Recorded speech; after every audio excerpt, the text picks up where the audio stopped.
Pastor, mas é normal ter trigo e joio na igreja. Me prova na Bíblia que é normal. Eu provo, pastor. Jesus disse, pastor, que joio e trigo crescem juntos no campo. Jesus disse isso. Disse, eu concordo. E o Senhor disse que no tempo do fim os anjos farão a colheita e separarão o joio do trigo. Então tem que ter na igreja, pastor, joio e trigo. Tem que ter não. Pastor, mas Jesus disse que é no tempo do fim que os anjos farão a colheita e vão separar joio de trigo. Está escrito isso. Então é normal, pastor, que na igreja tenha trigo e joio. Não é não? Ué, pastor, você está contradizendo a Bíblia? Tô não. É que você leu a parábola pela metade. Quando Jesus foi explicar a parábola, ele disse assim: o campo é o mundo, onde crescem joio e trigo junto. Jesus não disse que o campo é a igreja. Jesus disse que o campo que tem joio e trigo junto é o mundo. Então a gente não é obrigado a manter joio. Se a gente tem na igreja estuprador, exclusão, cadeia. Se a gente tem na igreja agressor de mulher, exclusão, cadeia.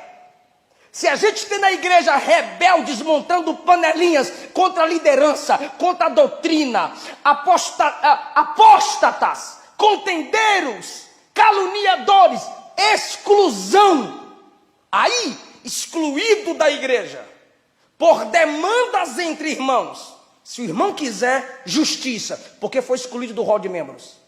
Essa má interpretação do texto de que joio e trigo devem crescer junto está gerando muitas confusões nas igrejas. Gente que se vale disso para andar mentindo, adulterando, prostituindo, caluniando, fofocando. A primeira missão da igreja não é levar a justiça, não é levar ao advogado, ao juiz ímpio para envergonhar o evangelho. A primeira missão da igreja: chama, corrige. Mateus 18. Vai até o irmão, leva 2, 3 testemunhas. Se não ouvir, dize à igreja. Porque a igreja tinha que ser um povo de confiança para tratar pecados. Antes nós julgávamos os pecados do mundo. O mundo agora está mandando a gente tratar nossos pecados. E a gente tem que ter capacidade para isso. É muito manto, é muito fogo, é muito reteté, sem sabedoria para resolver demandas entre irmãos. O que Paulo diz no capítulo número 5? Excluir o camarada que estava se deitando com a mulher do pai. O que Paulo disse na ceia? O próprio Deus está deixando adoecer e está matando quem está brincando com a ceia. Deus tem zelo pela sua igreja.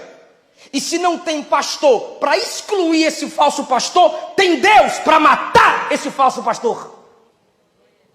O que o Senhor disse em Apocalipse capítulo 2? Que ia lançar na cama quem se deitava com a falsa profetisa.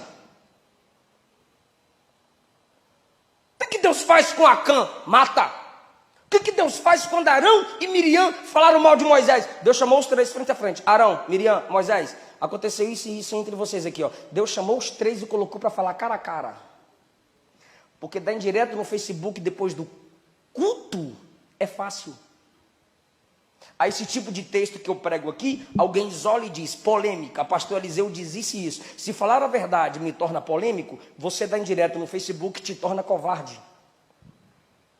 Porque a igreja, diz Paulo, tem autoridade para julgar o mundo hoje, vai julgar o mundo no tempo do fim, vai julgar os anjos, e não há um sábio na igreja para resolver demandas entre irmãos. Sai fofocando e postando nas redes sociais.